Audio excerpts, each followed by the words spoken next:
Prendiamo la linea dai Colli Imolesi che recitano con tantissime colture, ma noi oggi ci occupiamo di vigna, vigneto, uve, anche magari guardando avanti a quella che potrà essere la prossima vendemmia. Ma affrontiamo anche un altro capitolo, perché ormai le vigne stanno diventando davvero un teatro all'aperto, un teatro che riesce a coniugare tantissimi fronti.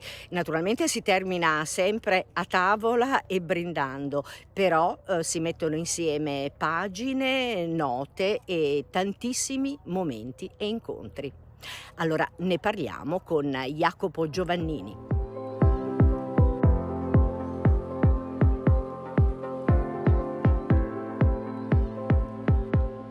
Per prima cosa allora cerchiamo di capire come possiamo immaginare la prossima vendemmia con questo meteo che dopo l'alluvione ha portato questa botta di caldo. Le viti come stanno reagendo? Le viti stanno reagendo bene perché insomma sotto hanno umido, sotto hanno fresco, sotto c'è acqua e sopra c'è caldo. Quindi le piante sostanzialmente adesso le vedo in un momento che sono imbizzarrite, nel senso che hanno proprio voglia di far vedere la loro potenza e quindi la vegetazione sta aumentando a vista d'occhio. Noi siamo stati particolarmente fortunati perché insomma non siamo stati colpiti a livello territoriale dall'alluvione, quindi non abbiamo avuto frane e siamo stati anche molto fortunati perché i vigneti non hanno subito danni a livello di malattie e di conseguenza insomma per noi insomma, è quasi come aver vinto nella lotto. Non l'ho mai vinto ma mi sento di averlo vinto vedendo purtroppo colleghi che sono in serie difficoltà e sono loro in seria difficoltà perché l'hanno subito per primo. Però credo che dobbiamo riflettere e pensare che siamo tutti in difficoltà, perché quando un territorio si muove tutto un territorio assieme e se una parte di territorio viene colpito, ci dobbiamo un po' sentire colpiti tutti, perché è un territorio appunto che un territorio che si muove insieme funziona. Se si muove una piccola parte di quel territorio funziona male. Ecco. Tra l'altro un territorio che si è quasi modificato morfologicamente, questo per quello che riguarda la collina e la montagna, spazzati via interi appessamenti in pianura. Ma cerchiamo di guardare al nostro prossimo vino, quindi a questa vendemmia. Questo è un filare di Sangiovese, i chicchi paiono molto belli, molto fitti, molto verdi chiaramente in questa fase, però potrebbe essere una vendemmia che ritorna nelle tempistiche consuete della campagna? Sì, guardando un po' le fasi fenologiche del vigneto dovremmo ritornare ad avere una vendemmia settembrina, quindi dovremmo tornare a settembre a iniziare a raccogliere i primi grappoli, che questo per noi è una fortuna perché intanto le uve si maturano più lentamente, quindi si maturano meglio. Le temperature in teoria si dovrebbero abbassare un po' e quindi le uve venire raccolte con una temperatura ideale e poi soprattutto anche l'uomo, visto che la raccolta viene fatta soprattutto a mano, quindi insomma stare nel vigneto con 35-37 gradi e 25-26 insomma è tutta un'altra esperienza. Quindi insomma le previsioni sono queste, poi vedremo cosa ci dice la stagione. Ecco. Certo, magari ritorneremo e faremo il punto un po' più in prossimità, però volevo aprire anche un altro capitolo, perché in effetti il vigneto ormai sta diventando un palcoscenico, ma in senso positivo naturalmente. Iniziò il turismo del vino con questo bel movimento, le cantine aperte, cinema di vino, tramonti di vino, ma adesso anche i singoli vitivinicoltori, come è il caso della vostra azienda, aprite le porte, non è il caso di dirlo, comunque aprite parco, giardini e vigneto e uliveto nel vostro caso per ospitare degli eventi che parlano di cultura, letteratura, musica e naturalmente cibo e vino. Sì, dobbiamo aprire un attimo la mente e non vedere più l'azienda agricola come la nostra che fa solo vino e quindi finire il nostro compito con la produzione di vino, ma dobbiamo aprire la nostra azienda. A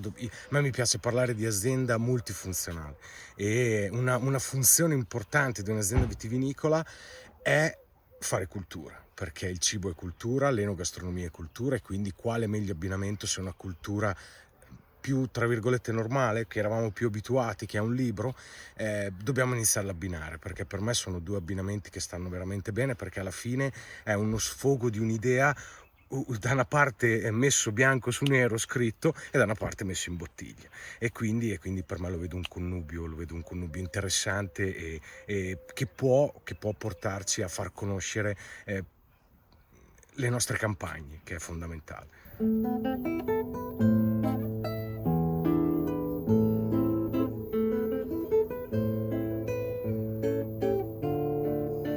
Grazie a Jacopo Giovannini, e intanto qui si prosegue giustamente con un bel brindisi. Brindisi e cibo del territorio e naturalmente di stagione. Ma adesso apriamo un altro capitolo, un capitolo molto importante che si lega strettamente alle produzioni ma anche all'alluvione, perché ricordate che lo stabilimento di Conserve Italia di Barbiano di Cotignola aveva dovuto interrompere la produzione. Bene, è ripresa, quindi ritornano i succhi di frutta.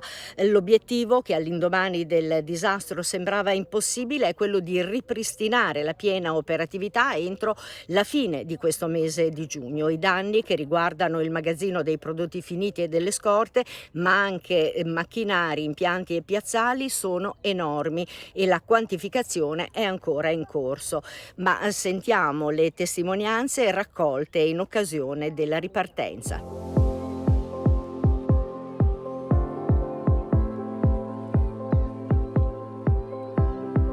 Siamo a 3 settimane dall'evento che ha inondato lo stabilimento. È quasi un miracolo essere riusciti in 3 settimane a ripartire da quel giorno dove nel pomeriggio del 17 è entrato in stabilimento quasi 1 metro di acqua. La mattina dopo siamo riusciti a entrare neanche con l'aiuto ai vigili del fuoco, che erano impegnati a soccorrere la gente. Con l'aiuto di un nostro agricoltore, con un trattore, siamo entrati e lo stabilimento era completamente inondato. Ora sentire questo rumore delle macchine che girano, dello stabilimento che riparte, è una grossissima soddisfazione. Di tutto questo va dato merito ai nostri collaboratori, le collaboratrici, che fin dal primo momento si sono prodigati in una maniera incredibile per innanzitutto pulire lo stabilimento e poi avviare quei lavori che ci hanno permesso di arrivare a questo risultato. Quello che abbiamo trovato subito dopo l'alluvione purtroppo era una fabbrica dove tutti i motori, le pompe, i quadri elettrici purtroppo erano alluvionati, erano pieni d'acqua. Cosa abbiamo fatto? Siamo partiti dalle parti comuni dello stabilimento, quello legate alle utenze, quindi al vapore, l'acqua e tutto quello che poteva alimentare l'azienda, e poi abbiamo stillato un cronoprogramma che stiamo rispettando giorno per giorno. Questo grazie veramente alla generosità di tutte delle nostre maestranze, non solo del sito ma anche degli altri siti del gruppo. Sono venuti dei contingenti di tecnici e di persone anche nelle giornate del sabato, della domenica, i giorni festivi, per ripristinare in tempi da record questo sito. Il 17 abbiamo avuto l'alluvione, dal 18 abbiamo iniziato a fare le pulizie e nel giro di 20 giorni, meno di 20 giorni, siamo riusciti a portare lo stabilimento lucido, pronto per la produzione. Penso che qui il giorno 18 avevamo circa 20 centimetri di fango che ci colpiva e oggi l'abbiamo debellato. Questo è un grosso risultato, che ci sentiamo forti per ripartire più forti di prima. La ripartenza è importante anche perché ci consentirà di essere pronti a lavorare la frutta dei nostri soci, che normalmente lavoriamo in una quantità di circa 450.000 quintali in un anno per produrre 150 milioni di litri di succo. Quest'anno siamo però preoccupati perché purtroppo questo evento provocherà danni importanti anche sulla produzione agricola. Bene, allora questa intanto è una buona notizia e naturalmente alle buone notizie si brinda, e allora noi brindiamo ancora qui in terra imolese, sulle prime colline, insieme ai vini e ai cibi del territorio. L'appuntamento, come sempre, ritorna tra una settimana esatta, sempre qui.